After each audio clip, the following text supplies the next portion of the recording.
This is my welcome to YouTube video where I show you my channel and basically tell you what I'm telling you why I would ever do this.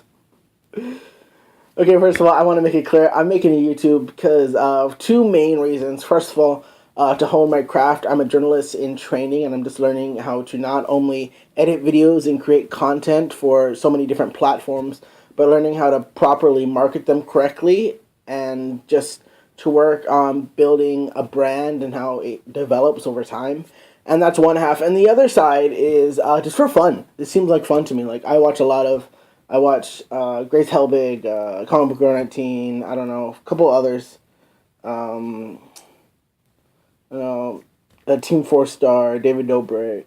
You know, there's lots of people you could reference. It's a GIF, not a GIF. Lots of YouTubers, and they seem to be having a good time. So I just thought, hey, this could be fun. I could talk about comics, which I do in my series, Quick and Easy Comics. I could do community videos. I could review movies and ask people what they think about them, because I'm always interested in what other people think. So welcome to the channel, and I'm just going to show you a couple photos and just explain who I am as a person. Number one, I love to read. Currently, I'm reading Leaves of Grass by Walt Whitman. I enjoy poetry, even though I can't fathom to begin how people assemble it. They just grab words and they make this beautiful word mosaic. And that's so admirable because I can never do that, and I think poetry's cool. And I love reading. I love books. They turned me from a sad, overweight,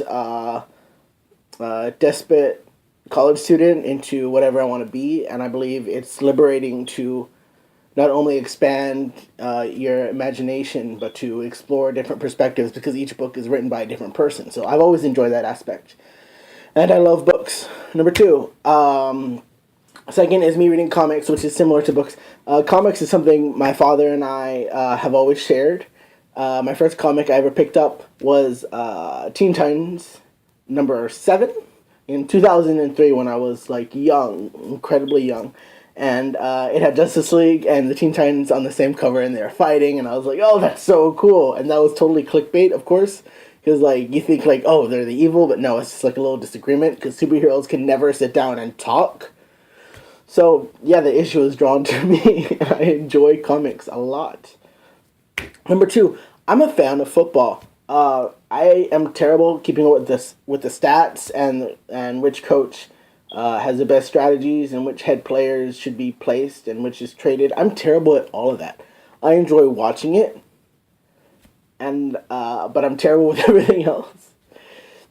And it's funny because the first football game I went to, it was just a scrimmage, it was just showing off all the new players. And I went with my brother, and the entire time I was writing down notes so I could remember everything. But he thought I was bored, so we haven't gone back to a game, so I'm like, damn.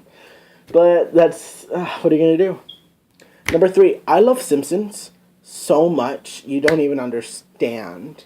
The Simpsons to me is kind of, honestly, Simpsons is like the penultimate representation of American television culture, maybe. Like, it's not the top, but it's like right there. And The Simpsons, I understand why you don't like Simpsons anymore. It started out as a parody of, That Perfect Family and Father's Always Right. And it kind of is no longer that parody because, Married with Children, Family Guy, so many things came up. So it's kind of its own thing. And I understand if you don't like it anymore, but I love Simpsons. I still watch the new episodes because I think they take some very interesting directions, especially in some episodes where they seem to put all their ideas into the intro rather than the actual episode. But I love The Simpsons. It's my favorite television show of all time. I mentioned earlier, I'm a journalist in training. I am learning how to write and create different works of art, which everything kind of is. I'm that jerk that says everything's art.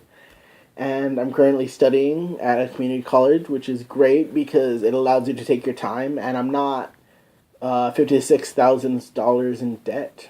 I mean, obviously my grammar is still terrible, and I have like this weird nasally lisp, but my I'm a little smarter, so that's the thing. Oh, I used to play number five, 6. What number is this? Anyways, I used to play the sax for 12 years. For like three ish of those, I pretended to be a jazz singer, but I wasn't. The jazz and music is very important in my life in general, and the music thing. I'll pick up the sax one day eventually, but right now I'm just exhausted with that area of my life that needs to recuperate, and then when I feel ready, I'm gonna jump on into that again. And I'm making like it's this whole dramatic thing when it's not. But yeah, that's just I saxophonist. Okay, I wasn't born, but I was pretty much raised in Whittier, and it's my home. I love Whittier, as someone who doesn't like to drive because not only is there usually no car for me to drive, but it just makes me uncomfortable because I'm a loser. But I walk everywhere, so I've walked the streets of Whittier for a long time. I have been walking it. I still walk it, and it's my favorite. It's the best city to me, and I realize that there's sort of romanticized, idyllic version of your hometown, and you're just looking at it, and you're like, oh, this is where I'm from. No, you kind of. I feel like I've broken through that, and there are places, there are areas. I've walked everywhere. There are areas of Whittier that are dirty and gross. It doesn't matter if you live below or above the boulevard. Whittierites are all Whittierites. They're all the same. There's nothing really special unless you go to Friendly Hills, in which that's a whole other conversation. But I love the city. I love the ugly beautifulness of it, and as contrasting as that may be, they're not parallel. They intersect. There's something beautiful about something ugly, and there's something ugly about something beautiful. And I feel like to really appreciate anything, you have to look at both of those. And I love the city. There's nothing more to say. Is my camera on? My camera's on. This last, I believe people should be treated equally. I don't understand how people develop this mindset that they're better than somebody else, or that they need to forcibly impose their ideals on other people's, because how is someone thinking someone different than you going to jeopardize your happiness? And I feel like that's allowing a total stranger or somebody you don't care about really to have power over you. So I think that's a little sad. So I feel like, if you're your own person, you are your own person. Just be yourself. And I don't consider myself better than anyone. And I don't think anybody is better than anybody else. We all have our difficulties. We all have our changes that we have to work through. And that's fine. Like, you don't have to understand it. You just have to respect it. I tell my little nephew that all the time. And he made me proud the other day because he was like, I don't like that. It's boring. But I like, and I was like, oh, you don't like it? And he said, no. And I was like, well, why do you do that? And he was like, oh, because it's weird. And I said, well, would you rather be weird or boring? He was like, weird. I like weird. I don't want to be boring. And I thought, oh, that's cute.